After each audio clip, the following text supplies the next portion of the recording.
Okay, so it says speech enable your .NET application today. Let's do it. I want to do it. Well, I'm Mike Smith, and I'm not the guy to interview. You need to talk to Bob Bovar. Wait. Okay, so how do I speech enable my application today? Well, you buy our .NET Toolkit, and you get to work. Okay, and so how is this speech to text application? Oh, no. I'm sorry, so it's the other way around. It's text to... No, it does both, but it's not dictation. What we do is we've built a toolkit that works with .NET. In fact, it's integrated with Visual Studio. And what you do is you take your existing application and then you open up your application as a project in our toolkit. And then you start to voice enable whatever you want input, whether it's hair color, eye color, numbers, names.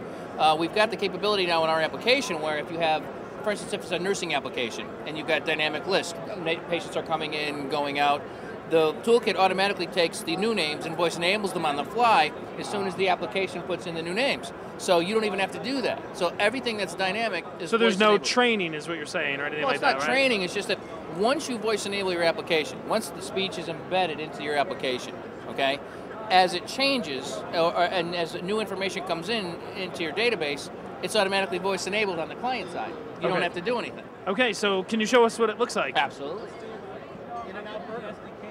In-N-Out Burger. This originally the guys were big In-N-Out Burger fans. I don't know. Aren't we all? Yeah, exactly. I take a taxi cab there just to sit outside In-N-Out Burger. Just to smell the grilled onions. For the $55 In-N-Out Burger. Go ahead. Okay. So what we did was we voice enabled the menu, and it's really very simple. If you take a look at the order menu here, this is in push to talk mode.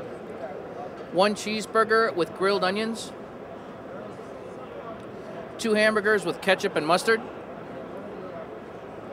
3 French fries. 3 French fries. 1 small Coke. 1 medium 7-Up. 1 chocolate shake.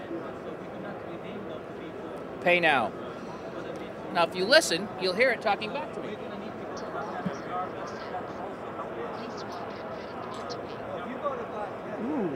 Please swipe my credit card. Well, you'll be picking this one up, I hope. Yeah, it's on me. There you go. It's on me. Okay, so this is very, very cool. My main question is, what are we going to do to all the manufacturers of those really garbly squawk box, are we going to be running them out of business? That would be ideal.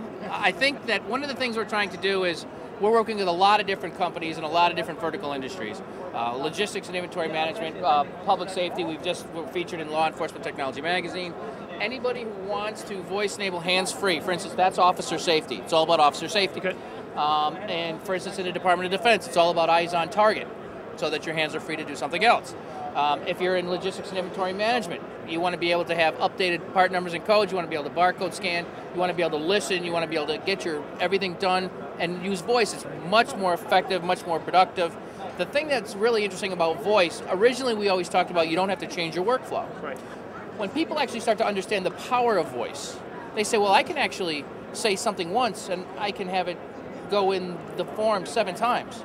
Or if there's only 4 ways to fill in a form after you put in the Social Security number and the name, I can say fill it in form number 4. You can fill in 17 pages of form automatically. Automatically. So what happens is people start to look at the voice macro capability and how unbelievably more productive it can be, especially when you know the application from the back end, which is the beauty of it, because it's the people who write the application who are voice enabling it. It's not happening after the fact. It's the people who actually own the code, and they say, well, gosh, we know how to use this. Well, that's very cool. Well, thanks for showing us that. Thanks for having us. Hey, thank you. All righty. Cool. Thanks, man.